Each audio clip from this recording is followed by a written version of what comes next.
बिस्मिल्लाहिर्रहमानिर्रहीम। अस्सलाम वालेकुम नाज़रीन, मैं हूं सैयद अनवारुल हसन और आप देख रहे हैं programme Dastak PTV news Islamabad studio से। नाज़रीन, पंजाब के बाद आज खैबर पख्तूनख्वा असम्बली भी तहलील हो गई और इसके साथ ही पाकिस्तान तहरीक इंसाफ की जो खैबर पख्तूनख्वा में हुकूमत थी वो भी ख़त्म हो गई। कबल अज़ वक्त हुआ तमाम ये मामला। वज़ीर आला खैबर पख्तूनख्वा ने असम्बली भेजी थी। आज गवर्नर खैबर पख्तूनख्वा गुलाम नबी साहब ने इस पर दस्तखत कर दिए और इसके बाद ये अब तहलील हो गई। लिहाजा अब पंजाब और खैबर पख्तूनख्वा में कबल अज़ वक्त इंतखाबात होंगे। इसके साथ साथ कल हमने देखा स्पीकर कौमी असम्बली राजा परवेज़ अशरफ साहब ने पाकिस्तान तहरीक इंसाफ के 35 MNAs के इस्तीफ़े मंजूर किए थे जो डी नोटिफाई हो गए। लिहाजा वो 35 नशिस्तें खाली हो गई हैं। 33 में इंतखाब होगा क्योंकि उसमें जो 2 हैं वो रिजर्व सीट्स की MNA ख़वातीन थी। लिहाजा 33 नशिस्तों पर इंतखाब होगा और पाकिस्तान तहरीक इंसाफ ने ऐलान किया है कि चेयरमैन PTA इमरान खान साहब खुद उन 33 नशिस्तों पर उम्मीदवार होंगे। जबकि पाकिस्तान डेमोक्रेटिक मूवमेंट के सरबराह मौलाना फजल रहमान साहब ने आज सहाफ़ियों से गुफ्तगू करते हुए कहा कि PDM उन नशिस्तों पर इंतखाब नहीं लड़ेगी। आज की नशिस्त से बुनियादी नुकता यह है कि अब ये जो इंतखाबात होंगे हमारे 2 सूबों में और 33 कौमी असम्बली की नशिस्तों पर, तो क्या इससे पॉलिटिकल स्टेबिलिटी आएगी और उससे जो इकनॉमिक स्टेबिलिटी जुड़ी हुई है उस पर क्या असरात मुरतब होंगे? फिर सिक्योरिटी के भी शदीद ख़तरात हैं। आज ही बड़ा अनफॉर्चुनेट वाक़या हुआ पंजगोर बलूचिस्तान में। वहाँ दहशतगर्दों ने हमला किया सिक्योरिटी फोर्सेस पर, जिसमें हमारे 4 सिक्योरिटी एहलकार जो हैं वो जहाँ बक हो गए, शहीद हो गए। अल्लाह ताला इनके दर्जात बुलंद करे। प्राइम मिनिस्टर मोहम्मद शहबाज शरीफ साहब ने उनको खराज अकीदत पेश किया और जो ये दहशतगर्दी का वाक़या हुआ इसकी मज़म्मत की। हम भी उनकी आवाज़ में आवाज़ मिलाएंगे। तो ये पाकिस्तान को इस वक्त मुतफरिक चैलेंजेस का सामना है। ऐसे में ये जो इस वक्त सियासी सूरत हाल है इस पर गुफ्तगू करेंगे। साथ में जो हमने इंतखाब की बात की और निगरान सेटअप अब बनना है। पंजाब में मामला जो है वो अब पार्लिमानी कमेटी हो गया है। वज़ीर आला पंजाब चौधरी परवेज़ इलाही साहब और कायदे हिज़्ब इख्तिलाफ हमजा शहबाज साहब की जानिब से 3-3 नाम जो है वो स्पीकर पंजाब असम्बली को भिजवा दिए गए हैं। अब लेकिन शुनीद ये है कि अगर वहाँ इत्तेफाक नहीं होता, जो कि बाज़ाहिर होता हुआ नज़र नहीं आ रहा, तो फिर इलेक्शन कमीशन ऑफ पाकिस्तान फैसला करेगा। खैबर पख्तूनख्वा में भी निगरान सेटअप के लिए लीडर ऑफ द अपोजिशन और वज़ीर आला जो आपस में मुशावरत करेंगे। साथ में जो कराची के बल्दियाती इंतखाबात हैं वहाँ पर रिजल्ट तो कंसोलिडेट हो गए हैं लेकिन किसी ने क्लियर कट मेजॉरिटी हासिल नहीं की और कुछ हमें हंगामा आराई की भी खबरें आई हैं। इन तमाम नुकात का आज की नशिस्त में अहाता करेंगे। बड़ा एक जामे पैनल मेरे साथ इस्लामाबाद स्टूडियोज़ और मेरे साथ शरीक गुफ्तगू है ऑन स्काइप एंड टेलीफोन। उनका तारुफ मैं आपसे कर रहे थे। तो हमें इस्लामाबाद स्टूडियोज़ में ज्वाइन कर रहे हैं तैमूर झगड़ा साहब जो साबिक सूबाई वज़ीर हैं खैबर पख्तूनख्वा के और आज ज़रा रिलीफ नज़र आ रहे हैं क्योंकि आप खैबर पख्तूनख्वा हुकूमत भी नहीं है, असम्बली भी नहीं है, चेहरे के तासुरात बता रहे हैं। Is a relief man. लेकिन इनसे जानेंगे कि जो इन्होंने इकदाम उठाए इसके क्या पॉलिटिकल इनको बेनिफिट्स होंगे। आपका बहुत शुक्रिया Taimur Jhagra sahab for making it to our studios. Doctor Shijra Mansab sahiba, Musharraf Nawaz से आपका ताल्लुक है, बजरिया स्काइप वीडियो लिंक हमारे साथ मौजूद हैं और जो कौमी असम्बली के ज़िमनी इलेक्शंस हुए थे अभी MNA भी रह चुकी हैं, इसमें इन्होंने बड़ा ज़बरदस्त मुकाबला किया था इमरान खान साहब का अपने हल्के ननकाना साहब से। आपका बहुत शुक्रिया डॉक्टर शिजरा साहिबा। अहमद बिलाल महबूब साहब ने हमें ज्वाइन किया टेलीफोन लाइन पर, पिल डैट के आप सरबराह हैं, उनके भी हम बहुत शुक्रगुजार हैं। तीनों मौजूद मेहमानों को फॉर्म वेलकम। मैं आप लोग की इजाज़त से ज़रा अहमद बिलाल महबूब साहब से राय ले लेते हैं। अहमद साहब अस्सलाम वालेकुम। अहमद बिलाल साहब सर मुझे सुन पा रहे हैं? मेरे ख्याल में मेरा राब्ता उनसे इस वक्त ज़रा मुनक़ते हुआ है। तो मैं आई कम टू तैमूर झगड़ा साहब, आपसे सर बात का आगाज़ करेंगे। सवाल सर बड़ा सिंपल सा है कि आप लोगों ने कबल अज़ वक्त जो है वो अपनी असम्बली भी तहलील कर दी, हुकूमत भी, इसी तरह पंजाब में भी हुआ और इमरान खान साहब में चूँकि उनकी ख्वाहिश थी, उनका ये मुतालबा फैसला था, उसके तहत ये हो गया। हाइपोथेटिकल क्वेश्चन है, आपकी इसमें 2/3 मेजॉरिटी थी, एम आई राइट जी? KP में जो आप लोगों ने तहलील किए 2/3 मतलब आप बिला शिरकत खैर आप लोग इक़्तिदार कर रहे थे। अब अगर इलेक्शन होता है जो कि होगा इंशाल्लाह, उसमें अगर यही पोजीशन आपकी आती है, हाइपोथेटिकल क्वेश्चन है, ज़रबत है वो तो आप सब दावा करेंगे कि हम जीतेंगे, तो मैं ये जानना चाहूँगा कि दूसरी तरफ अगर फेडरल कौमी असम्बली के इंतखाब नहीं होता, जैसे मौजूदा PDM की गवर्नमेंट का अज़म है कि अपने वक्त पर होंगे, तो पॉलिटिकल आपको क्या बेनिफिट हासिल होगा अगर आप दोबारा ही इक़्तिदार में KP में आते हैं? तो ये जो सारी आज एक्सरसाइज हुई है इसका कोई हासिल असूल होगा? पहले तो अल्लाह का लाख लाख शुक्र है कि 4.5 साल जो मौका मिला खिदमत करने का वो ख़त्म आ गया और इज़्ज़त से टाइम गुजारा और वाकई आज बड़ी रिलीफ़ है क्योंकि पाकिस्तान जैसे मुल्क में इस टाइप की रिस्पॉन्सिबिलिटी रखना वाकई एक बहुत बड़ी ज़िम्मेदारी है और कोशिश की है कि उसको दयानतदारी से निभाएं। आपका सवाल बिल्कुल बनता है। मेरे ख्याल में दो बातें कहना ज़रूरी है। पहली चीज़ तो ये कि जो मकसद है वो है कौमी इंतखाब कराना, और कौमी इंतखाबात का होना देखें क्यों ज़रूरी है।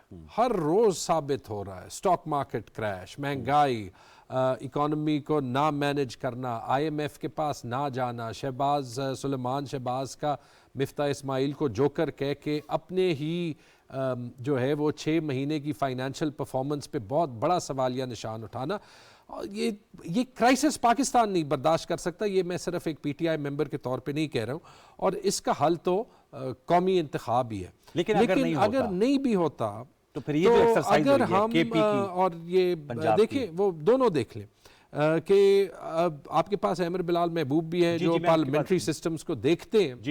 देखिए, पार्लियामानी सिस्टम का एक बुनियादी जुज़ है कि गवर्नमेंट्स अपने आप को डिसॉल्व कर सकती हैं अवाम के पास जाने का। आप वेस्टमिंस्टर देख लें, हमेशा होता रहा है कि जब भी पार्लियामेंट्स में रूलिंग पार्टीज की कॉन्फिडेंस हो कि वो अवाम के पास जा सकते हैं, अवाम को फेस करते हैं, तो उन्होंने अर्ली इलेक्शंस कॉल किए। वो किस्तों में नहीं होते ना सर, सवाल ये था। नहीं, किस्तों में तो पाकिस्तान में भी हुए। हम अपनी तारीख भूल जाते हैं। ठीक है। 51 में KP के इलेक्शंस, 51 दिसंबर में KP के इलेक्शंस, 51 मार्च में पंजाब के इलेक्शंस, 1954 में पीछे चले गए ना सर। हाँ, नहीं, 2023 से ना 54 इंडिया में हर स्टेट के जो है वो अलहदा होते हैं। लेकिन पॉइंट ये है कि अगर अलहदा हो भी, हम क्या पाएंगे? लेकिन जो आपने कहा, जो हम इकोनॉमिकली प्रिकेरियस सिचुएशन है, हम 5 साल होगा, हम सूबों में 5 साल की स्टेबिलिटी पाएंगे। हाँ, पाकिस्तान का सियासी सिस्टम बदल जाएगा, जो कि आइन इजाजत देता है कि सूबों के और वफाक के इलेक्शन एक साथ ना हो। आपने कहा कि ये आइन इजाजत देता है। सवाल मेरा था कि क्या जो आपने खुद का जो इक्तिसादी हालात हैं उसके मुतहम्मल हो सकते हैं, क्योंकि इसमें खुद इलेक्शन कमीशन कह रहा है कि 2.5 करोड़ रुपए एक हल्के के इंतखाब पे लगेगा। मैं डॉक्टर शिजरा साहबा के पास जाऊंगा। डॉक्टर साहबा, आपने तो वो बाई इलेक्शन जो हुए, जो मैंने इंट्रो में कहा, वो आपने कंटेस्ट भी किया था। वैसे अभी तक इमरान खान साहब ने गालिबन उन 8 नशिस्तों जो उन्होंने जीती थी उस पर हल्फ नहीं लिया, या गालिबन उनका नोटिफिकेशन नहीं हुआ, कोई ऐसा मामला है कि, और वैसे भी उन्होंने तो कहा है कि असम्बली नहीं आएंगे। अब ये खबर आई है कि 33 जो कौमी असम्बली की नशिस्तें, उन पर इमरान खान साहब भी उम्मीदवार होंगे, और कुछ हालात का अहाता किया है तैमूर झगड़ा साहब ने। मैं आपसे जानना चाहूंगा, क्योंकि आपकी जमात इस बात पर इसरार कर रही है कि फेडरल गवर्नमेंट के या इलेक्शंस जो हैं वो मुकर्रर वक्त पे होंगे, पंजाब और KP में जो हो रहे हैं उसके लिए आप तैयार हैं, क्या कहेंगी आप इस हवाले से? सूदमंद होगी ये पॉलिसी? देखिए, इमरान खान साहब बिल्कुल एक आईनी तरीके से, उनका वोट ऑफ नो कॉन्फिडेंस जब हुआ 9 अप्रैल को, तो एक आईनी तरीके से उनसे हुकूमत छीनी गई। लेकिन उसके बाद से वो सड़कों पे आ गए। उन्होंने सड़कों पे आके कोशिश की कि वो बहुत कोई लॉन्ग मार्च होगी, ये होगा वो होगा, अपनी पॉपुलैरिटी को वो शायद इतना ज्यादा वो प्रूव कर लेंगे कि शायद प्रेशराइज कर लेंगे, लेकिन ऐसा नहीं हो सका। लोग उनके साथ निकले ही नहीं। उसके बाद उन्होंने नेक्स्ट स्टेप ये लिया कि हम पंजाब की हुकूमत, और जो पंजाब के वो उनके अपनी जुबानी सबसे बड़े डाकू थे, उनको उन्होंने पहले CM बनाया। उसके बाद उन्होंने उनसे तहलील करवाई असेंबलियां। अब KP की असेंबली तहलील करवाई है। अब फिर से वो यही प्रेशर टैक्टिक्स इस्तेमाल करने की कोशिश कर रहे हैं। और असल बात यह है कि इमरान खान साहब अपने लिए NRO चाह रहे हैं इस वक्त, और उनको कुछ नहीं चाहिए। उनको कोई मुल्क की इस वक्त परवाह नहीं है। किस किस्म के NRO? आपने जैसा पॉइंट आउट किया कि जो इक्तिसादी हालात मुल्क के हैं, जो कि इनकी तकरीबन 4 साल की हुकूमत जो रही, उसके फैसलों की वजह से आज पाकिस्तान इस नहज पे आ गया है। और जो 7 नशिस्तों पे इन्होंने इलेक्शन लड़ा, और अब फिर 33 इलेक्शन वो कह रहे हैं। पहली बात तो ये कि ये एक वोट ऑफ नो कॉन्फिडेंस है इमरान खान का अपनी जमात के ऊपर। अगर वो समझते हैं कि उनकी जमात में इतने लोग हैं ही नहीं जो इस काबिल हैं कि वो इलेक्शन लड़ सकें और इलेक्शन लड़के जीत सके, और उनको हर सीट के ऊपर खुद इलेक्शन लड़ना पड़ता है, तो आप सोचें कि ये क्या जमात होगी, या ये क्या कॉन्फिडेंस है इस लीडर का अपनी जमात के ऊपर। और पहली इन्होंने स्टेट के पैसे जाया किए, अब दोबारा ये इलेक्शंस होंगे, फिर स्टेट के पैसे जाया होंगे जी। यहाँ और इनको इसकी कोई जी, इसकी यूटिलिटी क्या होगी? मैं Taimur, coming back to you, आप लोगों की ज़रूरत इलेक्शंस होंगे, आप लोग तो कॉन्टेस्ट करेंगे। आपने कहा कि वेस्ट में होता है, पाकिस्तान में पहले होता था, लेकिन जब से मैं देख रहा हूँ इलेक्शंस तो इकट्ठे ही होते हैं, या दिनों का फ़र्क होता है, 2 या 1 दिन का फ़र्क होता है 88 ऑनवर्ड्स, जो इलेक्शंस मैंने मॉनिटर किए हैं। इससे पहले आपने 51, 54 की बात की। बारके सवाल ये था कि जो आपने खुद कहा कि जिस किस्म के इक्तिसादी हालात हैं, क्या हम मुकम्मल हो सकते हैं? और दूसरा सर, 33 अगरचे कोई बार नहीं है, खान साहब लड़ सकते हैं, लेकिन आप समझते हैं इसका कोई फ़ायदा होता है? 33 सीट्स पे लड़ना, सीट तो एक ही रिटेन करनी है ना। मुझे एंड में एक सवाल करने देंगे, बट मैं आपके सवालात का जवाब जो है वो दे देता हूँ। पहले तो आपने जो है वो इक्तिसादी हालत का कहा। इलेक्शंस का और इक्तिसादी हालत का जो है वो आपस में कोई ताल्लुक नहीं है, खर्चा नहीं ना होता सर? होना चाहिए। खर्चा आप देखेंगे कि अगर इंटरिम गवर्नमेंट्स होंगी, और ये मैं आपको खैबर पख्तूनख्वा और पंजाब में कह दूँ, अगले 3 महीने में हुकूमत के खर्चे एक्चुअली कम हो जाएंगे। इलेक्शन के दौरान डेवलपमेंट स्पेंडिंग जो है वो रुक जाती है, बल्कि खौफनाक मोमेंट वो है कि अगर PDM की हुकूमत ने जून में बजट देना हो और एक इलेक्शन को देखते हुए बजट देना हो, तो आपके ख्याल में उसमें पैसे ज़्यादा जो है वो खर्च होते? ये जो प्रोपेगेंडा है कि इलेक्शन होते हुए खर्चा बहुत ज़्यादा है, इलेक्शन कमीशन ने कहा 2 करोड़ 50 लाख औसतन खर्च आता है एक हल्के पे, कागजों की छपाई, उनकी मूवमेंट, खर्चा तो आता है ना सर। इलेक्शन आप तो कमीशन फाइनेंस को मिनिस्टर रहे हैं। जब इस्लामाबाद के इलेक्शंस मुलतवी करते हुए, उस वक्त जब उन्होंने सारी प्रिंटिंग की हुई थी, खर्चे का एहसास नहीं हुआ था। आई एम सॉरी, लेकिन इस इलेक्शन कमीशन पे हमारा कोई कॉन्फिडेंस नहीं है। ये सिर्फ अवाम की ताकत है जो हमें तो इस इनके तहत होने वाले इलेक्शंस को आप कबूल करेंगे रिजल्ट्स को? यार हम इलेक्शन करेंगे, नहीं, आपने कहा ना और आपको कोई एतमाद इंशाल्लाह नहीं है। हम जीतेंगे, और हम 2/3 अक्सरियत से इनके बावजूद जीतेंगे। अब दूसरी और बात, अगर ना मिली ये सीटें तो फिर आप कहेंगे मुबैना धांधली हो गई। जरूर मिलेगी। आपको पता है, वरना ये बार बार भागते नहीं है, इस्लामाबाद में भागते कराची नहीं, में हुआ है कराची में भागते नहीं, भागने की हर कोशिश की। हमारे ख्याल में इलेक्शन होना ज्यादा जरूरी था, और अभी भी हम खुश लेकिन हैं वो नताइज कि उससे आप खुश इलेक्शन नहीं है। हुआ। आप लोग आज भी मलीर में, किमाड़ी में एहतजाज कर रहे कराची हैं। के नताइज और कराची की मैनेजमेंट से पूरी कराची की पॉपुलेशन खुश नहीं। पीपल्स पार्टी ने कराची को तबाह कर दिया। ये मैं नहीं कह रहा, 93 95 सीटें ली हैं चकला साहब। 20% वोटर हाँ, टर्नआउट वो आपकी बात ठीक सही है। है, टर्न, लेकिन आप लोग की लम्हा फिक्रिया, यू हैड 14 MNAs, बिल्कुल हमारी 22 MPs। बिल्कुल हमारी कराची में इससे बेहतर परफॉर्मेंस होनी चाहिए थी।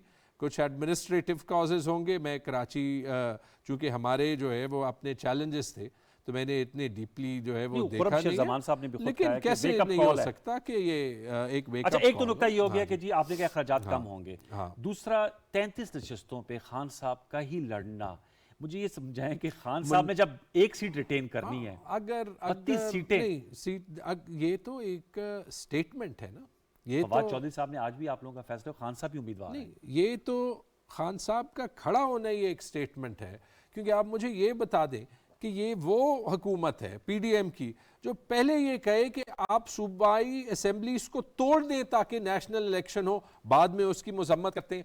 पहले वो कहे कि इमरान खान और PTI के अराकीन वापस आए ताकि सारी बातों पे जो है वो इत्तेफाक हो सके असेंबली में, जैसे वो कह सके। अपने मर्जी के 35 लोगों को हटा के सडनली एक ऐसे यू टर्न जिसको ये जस्टिफाई नहीं कर सकते, आपको पूछना चाहिए।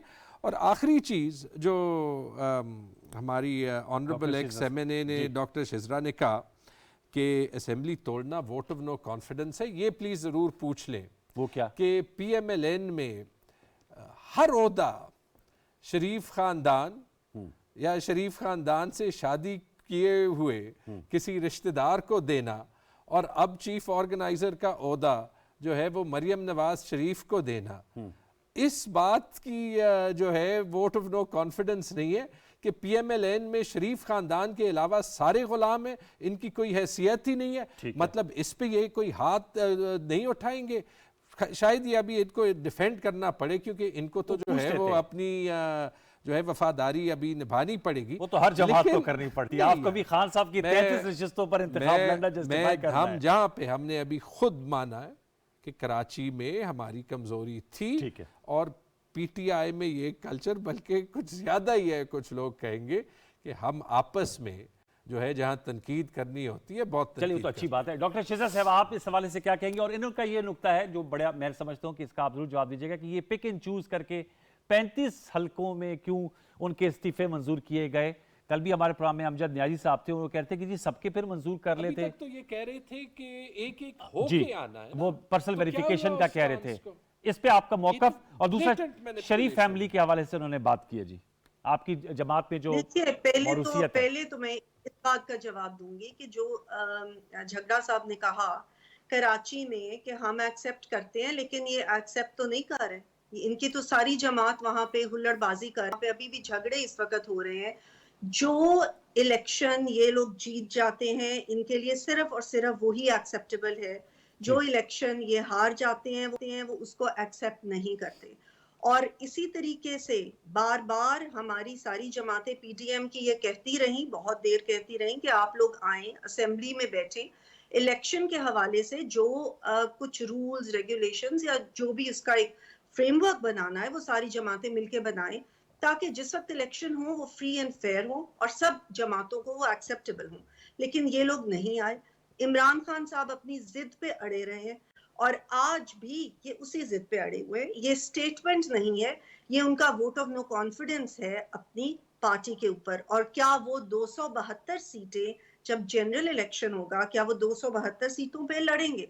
देखिए ना, एक बड़ी कॉमन सेंस की बात है जी कि मैं एक पार्टी की वर्कर हूँ जिसके साथ के इनके पार्टी के चेयरमैन और सो कॉल्ड बहुत पॉपुलर लीडर, उन्होंने आके इलेक्शन लड़ा, तो क्या इसका नतीजा होना था? फिर भी वो स्क्रैप थ्रू किए और ठीक। पूरी पंजाब का जो था रिसोर्सेज वो उन्होंने इस्तेमाल किए और सारा कुछ करके तो ये यहाँ तक पहुंचे। तो अब आगे इन्होंने क्या करना है? दूसरी बात ये कि केपी में इनका जो रहा है सारा काफी लंबा इनका टेन्योर जी जी, रहा है, 10 ईयर्स ऑलमोस्ट। उसमें कई चीजें ऐसी हैं जो कि अभी भी क्वेश्चन मार्क बनी हुई है। अभी बिल्कुल पिछला रीसेंट में आपको बता देती हूँ, जो इनका हेलीकॉप्टर केस है।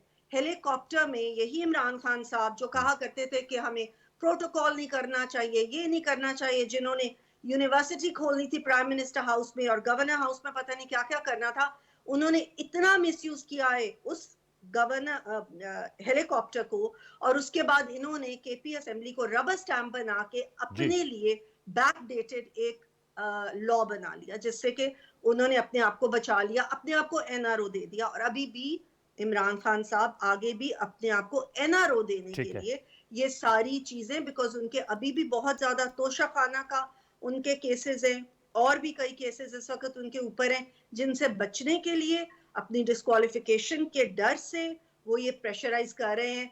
और उनको इस चीज की परवाह नहीं है कि जो आइन है उसके मुताबिक, जो अभी झगड़ा साहब ने कहा कि इलेक्शन हो जाएंगे, पहले हो जाएंगे, पीछे हो जाएंगे, आइन के मुताबिक केयर टेकर गवर्नमेंट होती है जब इलेक्शन होते हैं।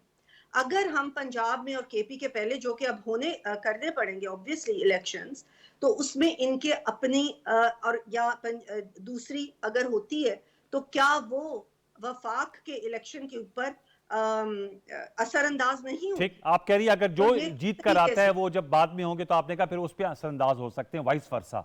ठीक है मैम, आपका नुक्ता आ गया था। बिल्कुल। मेरे साथ रहेगा सेनेटर आजिज धामरा साहब ने हमें ज्वाइन किया है। आजिज साहब अस्सलाम वालेकुम। जी वालेकुम अस्सलाम। आजिज धामरा साहब, तैमूर झगड़ा साहब हैं, आप हैं, और डॉक्टर शिजरा साहिबा हैं पीएमएलएन से। मैं आपसे जानना चाहूंगा, तैमूर साहब से सवाल यही था कि केपी असम्बली भी तहलील हो गई, पंजाब भी हो गई, अब इनके इलेक्शंस होंगे, और जो पीडीएम में और पीपल्स पार्टी जो फेडरल में, उनका कहना है कि जो इंतखाबात हैं वो वक्त पर होंगे, यानी अक्टूबर में। आप सिंध से ताल्लुक़ है, सिंध के इंतखाब भी अक्टूबर में होंगे अपनी मुद्दत मुकम्मल करके, और बलूचिस्तान के भी। तो इनका ये इस्तेदलाल है, चूंकि आप भी सेनेट ऑफ पाकिस्तान के मेंबर रहे हैं, कि कोई कबात नहीं, इलेक्शंस पहले भी हो सकते हैं और इकट्ठे भी हो सकते हैं। पाकिस्तान में माजी में शुरुआत में ऐसा हुआ 51 54 में। तो आपसे मैं जानना चाहूंगा, आप समझते हैं कि एक ही तरफा हो तो बेहतर है, लेकिन अब तो मेरे ख्याल में ऐसा सूरत नहीं बनती। क्या कहेंगे आजिज धामरा साहब? बिस्मिल्लाह रहमान रहीम। देखें, जो इलेक्शन अर्ली होने की बात है, इलेक्शन पाकिस्तान में अर्ली हुए हैं, मगर वो इस हिसाब से हुए हैं कि हमेशा आमरीत की तलवार जो है वो असेंबलियों पे लटकती हुई तलवार ने हमेशा वार किया और मैंडेट पे हमला किया और वो असेंबलियां जो अवाम मुंतखब करती हैं, पाकिस्तान का आइन कहता है कि 5 साल के लिए 1 मैन 1 वोट के हिसाब से हर पाकिस्तानी मैंडेट देता है अपने मुंतखब नुमाइंदों को कि वो 5 साल असेंबलियों में जाके अपना टेन्योर पूरा करें। तो ये तो पाकिस्तान की हिस्ट्री जरूर रही है कि माजी में ऐवान सदर से ये हमले होते रहे असेंबली पे, मगर वो भी क्रेडिट जाता है प्रेसिडेंट जरदारी साहब को और उस वक्त की उन तमाम पॉलिटिकल पार्टीज को कि 18th अमेंडमेंट के बाद उस शख्स से जो एक जुम्बश कलम से असेंबलियों को खत्म कर देते थे और उन्होंने खत्म किया और 2 असेंबलियों ने अपना टेन्योर 5-5 साल का पूरा किया।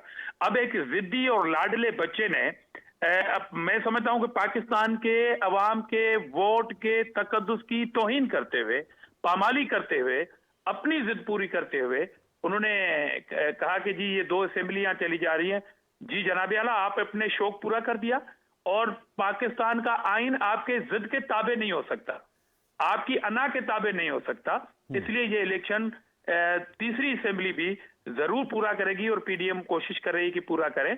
और मैं पीटीआई को मुबारकबाद देना चाहता हूं आपके इस प्रोग्राम की तवज्जो से कि उनकी ख्वाहिश के मुताबिक 35 अराकीन के मजीद इस्तीफे कबूल हो चुके। लेकिन वो तो कह रहे झगड़ा साहब की उनकी ख्वाहिश तो ये थी कि सब क्यों, ये पिक एंड चूज किया आप लोगों ने धामरा साहब। नहीं, ये पिक एंड चूज नहीं है।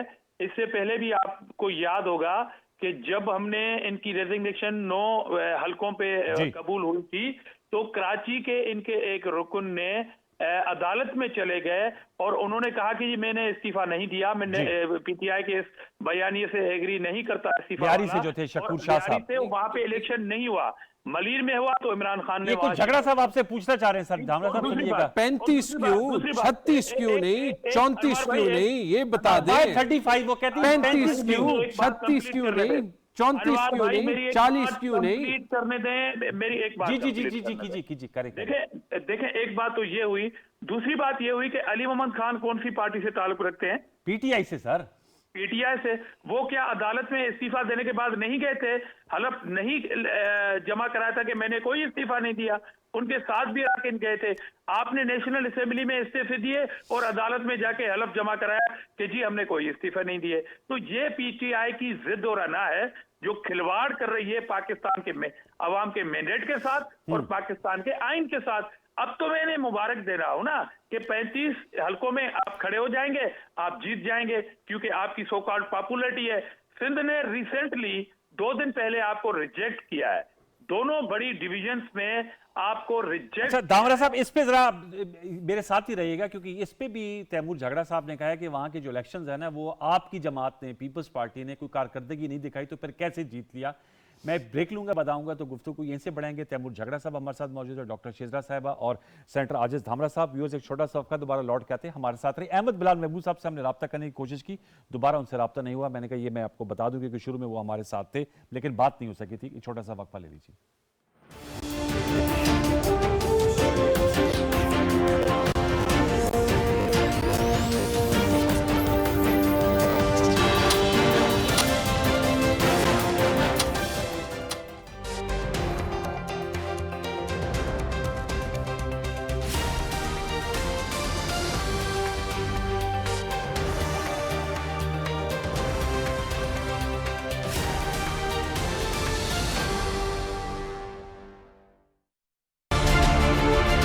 मुश्किल हालात, दुनिया का साथ। जिनेवा कॉन्फ्रेंस में नई तारीख रकम, हुकूमत पाकिस्तान की लगन रंग ले आई। आलमी बिरादरी दिलो जान से मदद को आई। सैलाब मुतासरीन से हमदर्दी का इजहार, पाकिस्तानियों पर दिल और दौलत में छावर। सैलाब की तबाही से बहाली तक का सफर, आलमी बिरादरी ने मुश्किल आसान बना दी।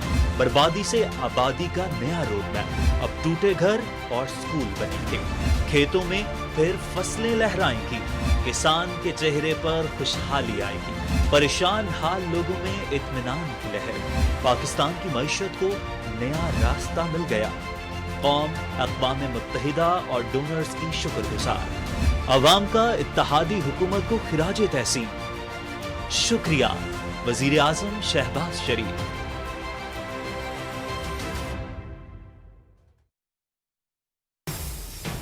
Welcome to Star and Style Season 3. आज का शो बहुत ही मजे का होने वाला है। The truly talented Mayra Khan and the very fabulous Saim Ali. हम लोग काम एक साथ कर रहे होते हैं। एक मैं कम दोस्त बनाती हूँ। टास्क आपको जीतने होते थे। इसका फोन आया सर, मैं सुनती हूँ। मैं अकेली रही हूँ अम्मा के साथ। आसिम भाई, he was the first person who called me. Fantabulous.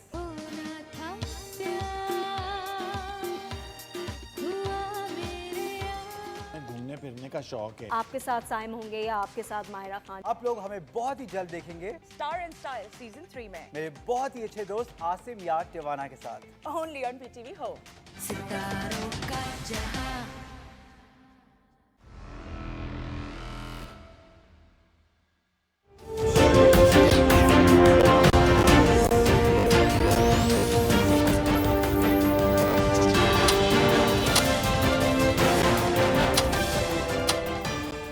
Ji welcome back. Dhamra साहब, सर वहीं से गुफ्तगू का आगाज करूंगा। बताइएगा, जो सिंध के फेज 2 बिलखुसूस कराची के इलेक्शन की शफाफियत पे सवाल उठा रहे हैं संजीदा किस्म के पीटीआई भी और जमात इस्लामी भी, और आज आप लोगों का आपस में हंगामा रही भी हुई पीपल्स पार्टी और पीटीआई के वर्कर्स पे। सर देखें अनवार भाई, कराची एक बहुत बड़ा शहर है जिसपे मीडिया की, सोशल मीडिया की, सिविल सोसाइटी की और तमाम इदारों की नजरें होती हैं। ठीक, आप इल्जाम लगाने वाली बात कर रहे हैं पीटीआई और जमात इस्लामी की, जिन्होंने हमसे इलेक्शन किया है ग्राउंड पे। जाहिर है उन्होंने इलेक्शन किया और इल्जाम लगा रहे हैं। और पीटीआई अगर टॉक शो में ये इल्जाम लगा रही है तो वो अपने ही लीडर की तौहीन कर रही है, जिसमें वो फरमा रहे हैं कि कराची में सिंध की जो उनकी तंजीम है उनकी नालायकी और नाअहली की वजह से उन्हें शिकस्त हुई है। अब इमरान खान एक तरफ और दूसरी तरफ सिंध में पीटीआई की मौक़िफ़ है कि जी हमसे धांधली हुई है। तो भाई इमरान वर्सेस पीटीआई सिंध तंजीम है, ये आपस में फैसला कर लें कि इल्जाम क्या लगना है सिंध गवर्नमेंट पे और पीपल्स पार्टी पे। वो तो आपके ऊपर मलबा गिरा रहे हैं कि आपकी नालायकी की वजह से ये हुआ है। और आपने जो कहा ना, ये झगड़ा साहब कह रहे हैं कि कारकर्दगी नहीं है और फिर जीत कैसे हुई, तो कारकर्दगी यही है कि आपकी नाअहली हमारी कारकर्दगी है। ओके सर, मेरे साथ देखा झगड़ा साहब, उनका जो आपकी इनकॉम्पिटेंस है वो इनकी अहलियत को जो है वो साबित हुई, क्योंकि आपके 14 MNAs और 22 के करीब MPs थे और Peoples Party after a long gap उन्होंने ये मेयर जो है यूसी लेवल का इलेक्शन जीता। आपके इल्म में पहले जमात इस्लामी और MQM ही जीत रहे थे। यार मेरे ख्याल में हमें कराची के लोकल गवर्नमेंट इलेक्शन से जो है वो आगे चला जाना चाहिए। मेयर आ जाएगा, कौन सा इन्होंने मेयर को पैसा देना है। देखिए, जब मैं छोटा होता था ना पेशावर में, जी कारकर्दगी की बात कर रहे हैं ना, तो एक वक्त में जो भी भुट्टो साहब पे हमेशा क्रिटिसिज्म भी हुई है, भुट्टो साहब के हमेशा बड़े फैंस भी रहे हैं। जी मुझे याद है हम बाहर क्रिकेट खेलते थे, लोगों ने अपने बच्चों का नाम जुल्फ़िकार अली भुट्टो रखा हुआ होता था। माशाल्लाह पीपल्स पार्टी की कारकर्दगी ये रही है कि अभी केपी या पंजाब के किसी हलके में ये 400-500 वोट से ज्यादा नहीं रख सकते। उस पार्टी का जो एक वक्त में कराची छोड़े पेशावर में लोग जुल्फ़िकार अली भुट्टो पे अपने बच्चों को जो है वो नाम रखते थे। तो ये तो है कारकर्दगी का हाल। ये कारकर्दगी इनको और आसिफ जरदारी साहब को और उनकी औलाद को मुबारक हो। देखिए, you can't have it both ways. जो इन्होंने भी कहा, आप एक चीज नोट कर लें, और मैं पब्लिक को कहता हूं, एक भी सवाल का इन्होंने जवाब नहीं दिया, ना ये दे सकते हैं। ये बातें गोल गोल करेंगे, ये डिबेट्स में जो है वो हम जाएंगे, इससे ना आटा सस्ता होगा, ना पाकिस्तान की इकोनॉमी जो है वो ठीक होगी, ना पाकिस्तान का पॉलिटिकल क्राइसिस जो है वो ठीक होगा। और इलेक्शन से होगा, इलेक्शंस उसका एक पहला कदम जरूर होगा, क्योंकि हम भी अगर अभी फेडरल हुकूमत में होते ना, तो हमारी कैपेसिटी के सबसे मुश्किल कदम ले, ऑब्वियसली वो ना होते अगर हमारे पास 5 साल की बैंडविड्थ ना होती। 5 साल की बैंडविड्थ होती है तो फिर आप जाके IMF से बात कर सकते हैं, आप एंगेज कर सकते हैं, आप अपने लोगों को समझा सकते हैं कि अगर मैंने बिजली की कीमत बढ़ानी है या कम करनी है तो क्यों करनी है। मतलब कोई पॉलिटिकल गवर्नमेंट लास्ट ईयर में, इलेक्शन ईयर में नहीं ऐसे फैसले कर सकती। आप ये कह रहे हैं गवर्नमेंट ऐसे वक्त में फैसले नहीं कर सकती। सबसे जरूरी चीज, why can't you have it both ways.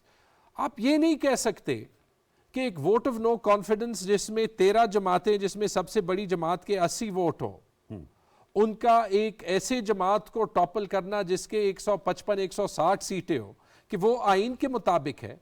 लेकिन जो क्लियरली आइन में लिखा है कि हर चीफ मिनिस्टर और हर प्रोविंशियल असेंबली का अपना इख्तियार है अपनी मुद्दत तय करने का, डिसॉल्व करने का, कि वो आइन के मुताबिक नहीं है।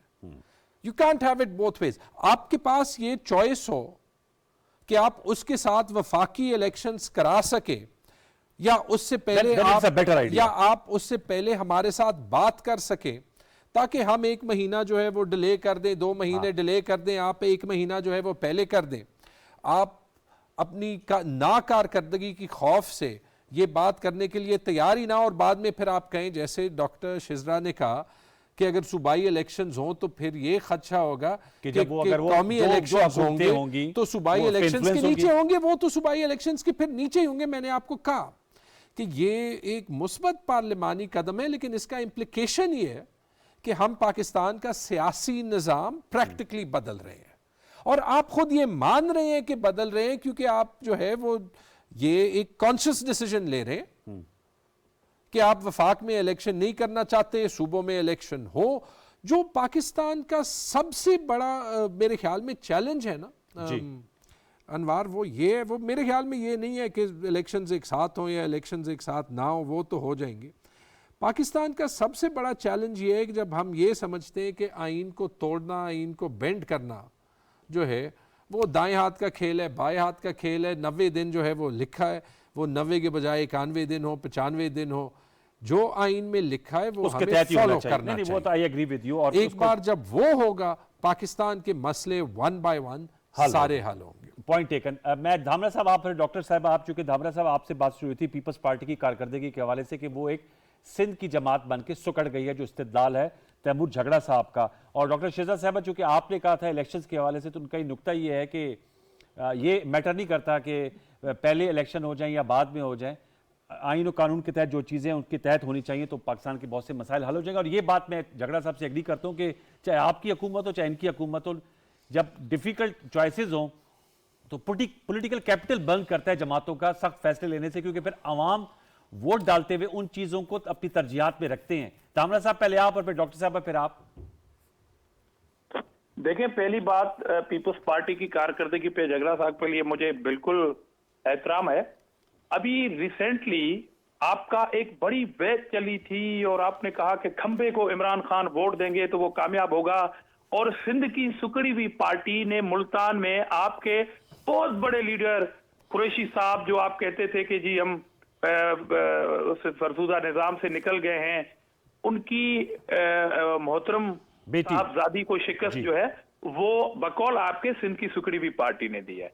अब हम बलूचिस्तान से होके, अब जो ये मैंडेट कराची और हैदराबाद और सिंध सूबे से रिसेंटली हमने लिया, इस महंगाई के तूफान के बावजूद, इस क्राइसिस के बावजूद, उसके बावजूद हम आ रहे हैं पंजाब में इंशाल्लाह। अच्छा। पीपल्स पार्टी कौमी जमात है, पीपल्स पार्टी सेनेट में भी मौजूद है।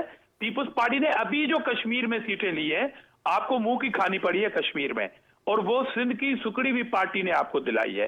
तो इसलिए अगर आपको जमीर के मुताबिक तराजू में बैठ के अपने आप को तोलना चाहिए, तो आपकी सो कॉल्ड पॉपुलरिटी और झूठे हमलों में 3 महीने से प्लास्टर कभी एक टांग पे कभी दूसरी टांग पे, और आप तो सही इल्जाम नहीं लगा सकते। आप तो पीपल्स पार्टी की परफॉर्मेंस पे बात कर रहे हैं। मैं कह रहा हूं कि इमरान खान सही कह रहे हैं कि उनकी सिंध की सारी तंजीम नालायक है, या सिंध की तंजीम का इल्जाम ठीक है। आप ये जरा कौम को बताइएगा। ठीक, ओके। डॉक्टर शिजा साहबा, आपसे मैम ये जो नुकात उठाए डॉक्टर तैमूर झगड़ा साहब ने। देखिए, ये जो कह रहे हैं झगड़ा साहब के आइन के मुताबिक, और आइन को बिल्कुल हम छेड़ नहीं सकते, मैं इनसे इस बात पे बिल्कुल 100% एग्री करती हूँ। और जो वोट ऑफ नो कॉन्फिडेंस जिससे इमरान खान साहब की हुकूमत गई थी, वो भी एक आइनी तरीका ही था उस वक्त। उसके बाद इमरान खान साहब क्यों असेंबलियां छोड़ के भाग गए? क्यों नहीं उन्होंने ऑपोजिशन का रोल लिया, ऑपोजिशन लीडर बनते, वहां पे बैठते, और जो जितने मसले मसाइल इस वक्त ये अब डिस्कस कर रहे हैं, ये थ्रू दिस पीरियड 4-5 मंथ्स जो अभी तक हुए, वो डिस्कस असेंबली में बैठ के करते, क्योंकि पार्लियामान ही हमारे निजाम में सबसे जो है सुप्रीम जगह है, सुप्रीम इदारा है। अगर ये लोग वहां से भागते ना, तो ये वहीं पे बैठ के सारा कुछ डिस्कस कर लेते। और जो इस वक्त मुश्किल फैसलों की ये बात कर रहे हैं, ये इन्हीं के 4 साल तकरीबन जो इनकी हुकूमत रही, ये IMF के साथ मुआहिदा किसने किया? इन्हीं की हुकूमत ने किया। पहले 1 साल किसने जाया किया? IMF के पास कहा नहीं जाना, फिर गए। उसके बाद अपने 4 इन्होंने वजीर जो है चेंज किए, वजीर खजाना इनके 4 चेंज हुए, कई सेक्रेटरीज चेंज होते रहे, कितना इन्होंने नाअहली का उनमें 2 शामिल हैं, शौकत करीम साहब और हफीज शेख का भी नाम शामिल किया हुआ है। और जाते हुए ये वही खुद किया हुआ IMF का जो था मुआहिदा, उसको तोड़ के चलेगा। किस कदर इररिस्पॉन्सिबल ये बिहेवियर था इनका।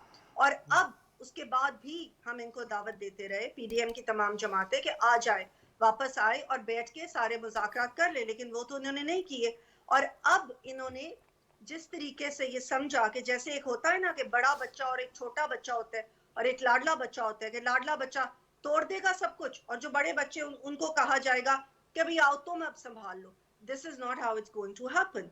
अब अगर इन्होंने अपनी असेंबली तोड़ दी है, आइन के मुताबिक 90 दिन के अंदर वहां पे इंतखाबात तो होंगे, बिकॉज दैट्स व्हाट द आइन सेज, लेकिन कौमी असेंबली अपना टाइम पूरा करेगी और उसके बाद ही इंतखाबात। अच्छा डॉक्टर साहब, लेकिन एक और सवाल इससे बिफोर आई मूव टू झगड़ा साहब, इमरान खान साहब ने आज गैर मुल्की नशरियाती इदारे को इंटरव्यू दिया है और उन्होंने पेशन गोई की है कि तमाम इलेक्शन अप्रैल में होंगे।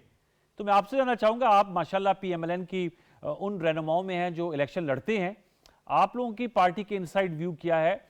आज तो गवर्नर पंजाब साहब कह रहे थे, और वैसे भी वहाँ तो मुतहरक है पंजाब में आप लोग इलेक्शन लड़ेंगे, आप लोगों का एक काफ़ी वहाँ पर अभी भी बहुत ज़्यादा जोर है और PMLN की स्ट्रॉन्ग बेस है पंजाब, KP में भी आप लोग इलेक्शन लड़ेंगे, लेकिन खान साहब ने कहा है कि इलेक्शन उनको अप्रैल में होते हुए नजर आ रहे हैं। देखिए, इमरान खान साहब को पता नहीं कहाँ से ये आइडियाज आ जाते हैं, या कौन उनको बताते हैं, या किस अमल के जरिए उनको ये चीजें पता चलती हैं और ये पेशन गोइयां वो करते हैं।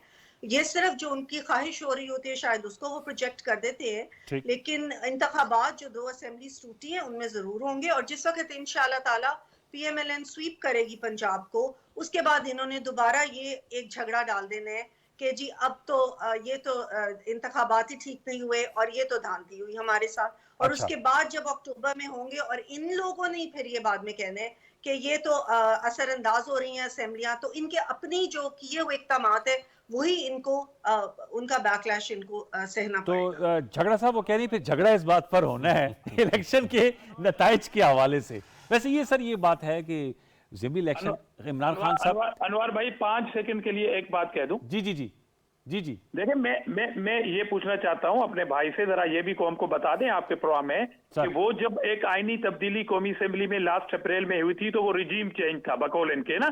तो अभी जो 2 असेंबलियां गई हैं, क्या वो पाकिस्तान की मईशत को श्रीलंका वाली जो ताबीर है इमरान खान की उससे मिलाना है? ये कौन सी बैनुल अक़वामी साजिश का शिकार हो रहे हैं? जी झगड़ा साहब, यार ये तो बड़ा क्लियर है कि ये जो 2 असेंबलियों को तहलील करना है, एक कॉन्फिडेंट गवर्नमेंट दिखती है और इलेक्शन में जाना। मुझे हैरत है कि कोई भी पार्टी जो है वो इलेक्शन में जाने को जो है वो कोई साजिश कहे, कोई जो है वो इकोनॉमी के लिए डिस्टेबलाइजिंग कहे मिड टर्म्स में। देखिए यही जो है दोनों पार्टियां थी जो कि महंगाई मुकाओ मार्च, जी मुझे लगता है कि वहां पे एक्चुअली लिखा गया था कि हम ऐसे महंगाई लाएंगे कि पाकिस्तानी जो है वो तारीख के लिए याद रखेंगे। तो मुकाओ तो नहीं, महंगाई लाओ मार्च के साथ जो ये आए और अभी ये फंस गए हैं, जाना ये खुद चाहते हैं। पीपल्स पार्टी वाले काम उनका जो है वो शायद उन्हें कम मैटर करता है, लेकिन PMLN की तो मेरे ख्याल में पंजाब में सियासत हमेशा के लिए खत्म हो गई। वैसे एक ऐसे लैंडस्लाइड लेंगी मैडम, ये लैंडस्लाइड के साथ ये निकल जाएंगे। वैसे एक ऐसे सूबा जो कभी एंटी एस्टैब्लिशमेंट नहीं रहा, इनको क्रेडिट जाता है कि पहली बार इन्होंने पंजाब में अक्सर एंटी एस्टैब्लिशमेंट, नवाज शरीफ साहब ने जो डिक्टेशन नहीं लूंगा, आपको याद होगा 93 में आज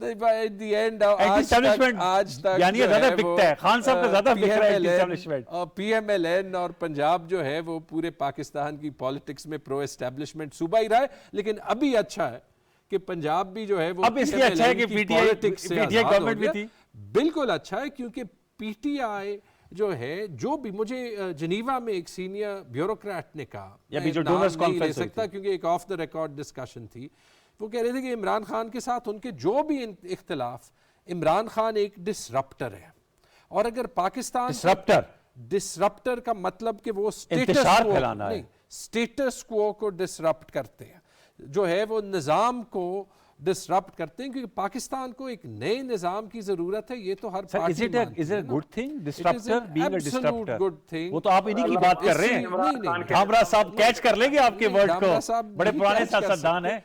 क्योंकि देखिए, मैं इस पे मैं आता हूं सर, मैं आप इस माफ पे करें, बड़ा इस मुल्क क्लियर पर इमरान खान का कोई निजाम आ जाए, अल्लाह मैं माफ इस पे करे, बड़ा अल्लाह क्लियर माफ हूं। करे। आपकी मैं आ रहा हूं बात सर, आ रहा हूं। ये अगर पाकिस्तान में स्टेटस क्वो का निज़ाम चल सकता तो यही दो पार्टीज रही हैं।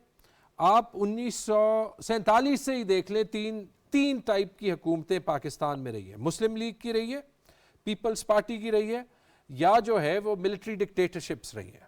इन तीन टाइप की हुकूमत के अलावा पाकिस्तान में हुकूमत नहीं रही। पाकिस्तान को एक चेंज की जरूरत है, और वो चेंज आ सकता है थ्रू बैलेट। वो चेंज आ सकता है थ्रू बैलेट, और वो में? चेंज आ सकता है सिस्टम को चैलेंज करते परवेज हैं। इलाही के और बगैर इमरान चेंज आ खान सकती का है? क्या सबसे बड़ी खूबी, आपने पंजाब में उस्मान बुजदार साहब और चौधरी परवेज इलाही साहब को लाकर, मैं केपी का नहीं कह रहा, झगड़ा साहब सद के दिल से कहें, आप स्टेटस चेंज करने के लिए जा रहे थे। Do you really mean it? अगर परवेज इलाही साहब and अगर with उस्मान बुजदार साहब, अगर आज पंजाब में 13 करोड़ अवाम के पास हेल्थ इंश्योरेंस है, तो ये पंजाब में गवर्नेंस की एक शिफ्ट है। और शिफ्ट क्यों है? क्योंकि हम ईंटों से और फीते काटने की सियासत से सिर्फ हट के हम सर्विस डिलीवरी की सियासत पे आ गए, और ये इमरान खान का आप कमाल कुछ कह रहे थे धामरा साहब, जिस उनका खान साहब स्टेटस को के खिलाफ हैं। सर, खान साहब एस्टेब्लिशमेंट के पांव पकड़ने के बहुत ही माहिर हैं, और अभी वो उनके पांव पकड़ने की बहुत कोशिश कर रहे हैं, मगर एस्टेब्लिशमेंट न्यूट्रल है। हमने बहुत मारें खाई, हमने बहुत जिदोजहद की कि इस मुल्क की एस्टेब्लिशमेंट न्यूट्रल हो, मगर वो न्यूट्रल एस्टेब्लिशमेंट पीटीआई को जानवर लगती है, मीर सादिक लगती है, मीर जाफर लगती है, और स्टेटस को और पुरानी इसको तब्दील करने की बात करने वाले चीफ मिनिस्टर लाते हैं परवेज इलाही साहब को। अच्छा, इनको उनके मेम्बरान तोड़ने में बड़ा मजा आता है। चौधरी शुजात साहब को कॉर्नर करके उनके मेम्बरान को इक्तदार की लालच देके खरीदना इनको अच्छा लगता है, और बात करते हैं स्टेटस को। अल्लाह माफ करे, अल्लाह रहम करे, तो कोई इमरान खान का निजाम एक बार फिर मुल्क पे आ जाए। डॉक्टर साहबा, उन्होंने कहा पंजाब में आप लोग जो हैं वो अब आप लोगों की वो पोजीशन नहीं है। जो झगड़ा साहब का एनालिसिस ये है, और उन्होंने कहा कि एंटी एस्टैब्लिशमेंट को पंजाब की आवाम ज़्यादा वोट करते हैं, जो खान साहब की पोजीशनिंग है। वैसे तो नवाज शरीफ साहब ने बहुत पहले, जैसे मैंने कहा 1993 में उनका जो जुमला था, मैं डिक्टेशन नहीं लूंगा उसके, और फिर वोट को इज्जत दो। दूसरा उनका कारकर्दगी हेल्थ कार्ड है। आप पंजाब में मौजूद हैं, क्या कहेंगे इस हवाले से हम अपने प्रोग्राम की क्लोजिंग मिनट्स पे? देखिए, इमरान खान साहब ने तो ऑन रिकॉर्ड खुदा के वास्ते दिए हैं एस्टैब्लिशमेंट को कि खुदा के वास्ते आप हमें दोबारा हमारा हाथ पकड़ लें, हमें दोबारा हमारी नैपिस चेंज करना शुरू कर दें, दोबारा हमें उस पे ले आए हुकूमत में। ये ऑन रिकॉर्ड है। वो अपनी तकरीरों में, जहाँ पे उनकी सो कॉल्ड लॉन्ग मार्च थी, ये बातें करते रहे हैं। जब तक इनका 1 पेज था तो उसकी धूमें इमरान खान ही मचाते रहे हैं कि बहुत खुशी है, बहुत अच्छी बात है, 1 पेज पे है। उसके बाद जब वो उन्होंने कहा न्यूट्रल हुए, तो इन्होंने कहा कि खुदा का वास्ता है ऐसे ना करें। तो ये स्टेटस को चेंज क्या करना चाहते हैं, किस तरीके से ये स्टेटस को चेंज करना चाहते हैं? सबसे ज्यादा तो इन्होंने खुद और बाजवा साहब ने जाते हुए अपनी तकरीर में कहा कि अब हम न्यूट्रल हो जाएंगे, जिसका मतलब है कि 2018 की जो आरटीएस के थ्रू हुकूमत आई, अब इट्स कॉमन नॉलेज कि वो किस तरह से आई, और ये किस तरह से आए। इनके अपने चीफ मिनिस्टर साहब जो साबका हैं, वो खुद कह चुके हैं कि इनका हाथ पकड़ना जब तक छोड़ेंगे नहीं, इनकी नापिस बदलना छोड़ेंगे नहीं, तो इमरान खान कैसे सीखेगा? तो ये किस स्टेटस को चेंज करने की बात कर रहे हैं? और जहां तक हेल्थ कार्ड का सवाल है या ये इन चीजों का सवाल है, उस्मान बुजदार की हुकूमत में जो कुछ हुआ वो भी कॉमन नॉलेज है। जिस हद तक करप्शन हुई है, अच्छा, वो करप्शन ये तारीखी करप्शन है। आज तक इस मुल्क में इतनी करप्शन नहीं हुई जो उस्मान बुजदार की हुकूमत में हुई, उसके बाद जो अब परवेज इलाही साहब की हुकूमत में हुई। जिस तरीके से इन्होंने और इनके बाकी जो फरा गोगी और वो सारी जो थी, एक पूरा बना हुआ था गैंग, जिन्होंने के किस हद तक करप्शन की है, किस तरीके से रिश्वतें चली हैं, किस तरीके से डीपीओस डीसीओस को भी लगाने के लिए पैसे दिए गए हैं। तो ये हालात हो गए थे मुल्क के, जिसको बचाने के लिए कि पीडीएम ने ये फैसला किया ओके। कि वो ये मुश्किल हालात और मुश्किल फैसले करने के लिए उन्होंने अपना सियासी कैपिटल तक दांव पे लगा दिया। अच्छा, तो आपने कहा इस कि वक्त- बिल्कुल ये पॉलिटिकल कैपिटल दांव पे लगा दिया, वक्त मेरा खत्म हुआ जा रहा है। 100 लोगों की कैबिनेट के साथ हम ये दावे कर रहे हैं। 100 तो ज्यादा लोगों आपने की बढ़ा दिए, कैबिनेट 100 के तो नहीं साथ। है मेरे ख्याल में। यू हैव 100 से थोड़े ज्यादा हो गए होंगे क्योंकि हर रोज बढ़ जाते नहीं, हैं। मेरे ख्याल में ये तो धामरा साहब इतने तो नहीं है डॉक्टर साहिबा, इतने जितने तैमूर साहब कह रहे हैं, बार कैफ जितने भी हैं। अब तो वक्त जिसे कहते हैं व्यूअर्स, तबले जंग बच गया है। खैबर पख्तूनख्वा में तैमूर झगड़ा साहब ने इलेक्शन लड़ना है और पंजाब में डॉक्टर शजरा मंसर साहब की जमात और आजिज धामरा साहब की जमातों ने लड़ना है। वोटर्स डिसाइड करेंगे कि इन दो सूबों में कौन सी जमात जो है अपनी कारकर्दगी की बुनियाद पर, अपने बयानिए की बुनियाद पर हुकूमत करेगी। लेकिन इस बात में कोई दो राय नहीं कि पाकिस्तान को सीरियस मुतफरिक चैलेंजेस का सामना है। जैसे मैंने सिक्योरिटी चैलेंज का कहा, जो पंजगूर में आज दहशतगर्दी का वाकया हुआ, माली मामलात, माली मुश्किलात, उसमें तमाम जमातें इस बात को मानने से इनकार नहीं कर रही कि इंतहाई मुश्किल माली हालात हैं। और इसके साथ साथ पॉलिटिकल पोलराइजेशन को हमने कम करना होगा। जब तक से तनाव कम नहीं होगा, इलेक्शंस पुरअमन होना और उनके नतायज की कबूलियत एक बहुत बड़ा एक अहम इम्तिहान होता है। तमाम कौमों को आप देख लें, वहाँ इलेक्शंस होते हैं, जो जीतता है वो खुशी मनाता है, जो हारता है वो अपनी हार पे इंट्रोस्पेक्शन करता है, ना कि मुबैना दानदी के इल्ज़ामात लगाता है। प्रोग्राम में आज यही कुछ। इंशाल्लाह आपसे मुलाकात होगी कल रात 10:05 पर। तब तक सैयद अनवारुल हसन और दस्तक की बड़ा टीम को इजाज़त दीजिए। अपना बहुत सा ख्याल रखिए। अल्लाह ने के बाद।